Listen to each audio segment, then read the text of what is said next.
में कुछ इस तरीके से चार्ट बनेगा। चाहो तो आप इसका भी स्क्रीनशॉट ले सकते हो। ठीक है, देखो जो परिमेय संख्या होती है और अपरिमेय संख्या होती है, इर्रेशनल नंबर्स होते हैं, इनको हम लोगों ने अच्छे से डिवाइड किया है।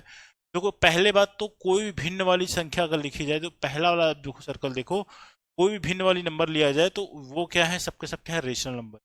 ये तो आपका रेशनल नंबर, ये तो पहला पार्ट समझ गया। आपको इसमें एग्जाम्पल की जो एग्जाम्पल का नोट बनाना है, जो भी एग्जाम्पल इसमें दिए गए उसका नोट्स बना लेना, क्योंकि एग्जाम्पल ही डायरेक्टली क्वेश्चन पूछे जाते हैं कि ये रेशनल नंबर है कि इर्रेशनल नंबर। फॉर्मूला वगैरह कुछ नहीं होता है इसमें, कॉन्सेप्ट आप बहुत अच्छे से जानते हो, अगर आपको एग्जाम्पल्स नहीं पता है तो आप फंस सकते हो, इसलिए इसको जानना जरूरी है। देखो इसमें आपको ये तो पता लग गया कोई भिन्नात्मक संख्या है, सबके सब क्या है, रेशनल नंबर कैटेगरी में है।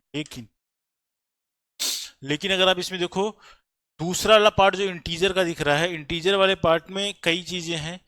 एक तो कोई संख्या दिया गया है, एक दिया गया है, एक का मतलब कोई भी संख्या हो सकता है, एक संख्या के तौर पे लिया गया है।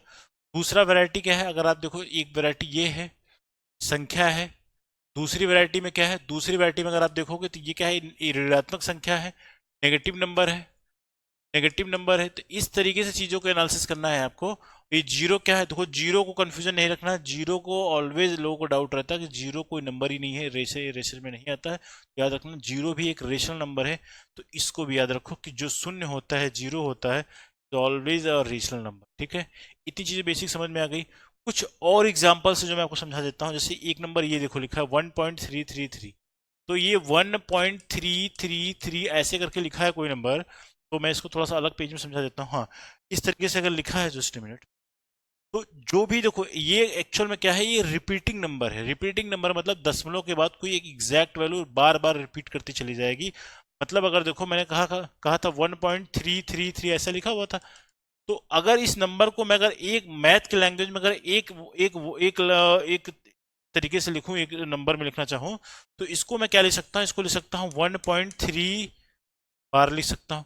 बार का मतलब होता है जो संख्या बार बार रिपीट करती है उसको हम एक संख्या लिख के उस पर एक लाइन ड्रॉ कर देते हैं, इसको पढ़ा जाता है 1. बार।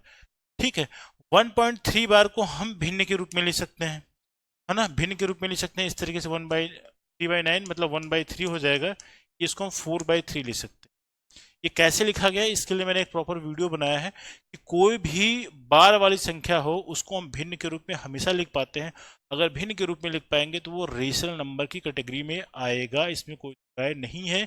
इसका मतलब हो गया, ये पॉइंट आप नोट कर लेना कि जितने भी रिपीटिंग नंबर होते हैं, चाहे कोई भी नंबर ले लो, 0.125 125 125 ऐसा हो रहा है, तो इसमें 125 का क्या है, रिपीटिशन हो रहा है। इसको अगर आप अनुपात इनमें लिखोगे तो 125 बटे क्या हो जाएगा, 999 हो जाएगा। ठीक है, तो इस तरीके से बता रहा हूँ कि जो मैंने एक वीडियो बनाया है टर्मिनेटिंग और नॉन टर्मिनेटिंग आवर्त संख्या वाली, उसको जरूर देखना, बिलीव मी वो भी वीडियो बहुत इंपॉर्टेंट है। आप कोई भी एग्जाम दोगे तो उसमें आने की प्रोबेबिलिटी ज़्यादा रहती है ऐसे क्वेश्चन। ठीक है, तो मतलब आपको इससे ये समझ में आ गया, जो चीज़ें मैंने यहाँ पे बताई है कि जितने रिपीटिंग नंबर रहेंगे दशमलव के बाद वाले संख्या, वो सब के सब क्या है, भिन्न के रूप में लिखे जा सकते हैं, जिसकी वजह से क्या है, उसको बोलते हैं, इसको हम रेशनल नंबर। ठीक, दूसरा पॉइंट समझ में आ गया। ठीक, इतनी चीज समझ में आई।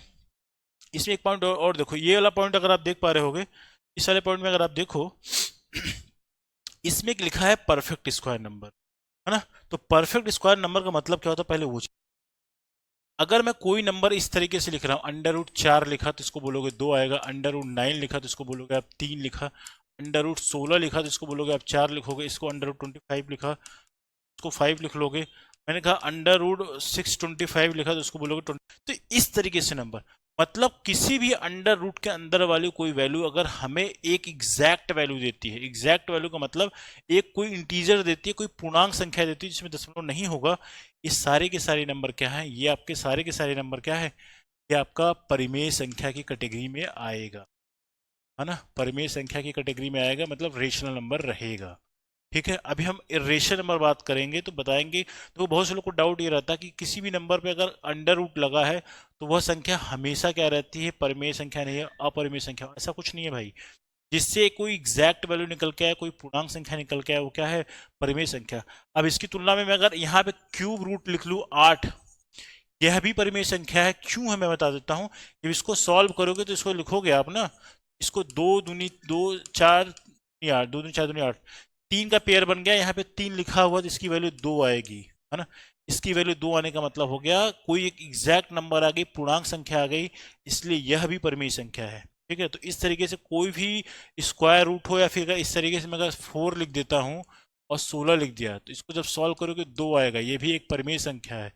जिससे बिना दशमलव वाली कोई वैल्यू आए, एग्जैक्ट पूर्णांक संख्या है, वो सबके सब परिमेय संख्या में आ गया।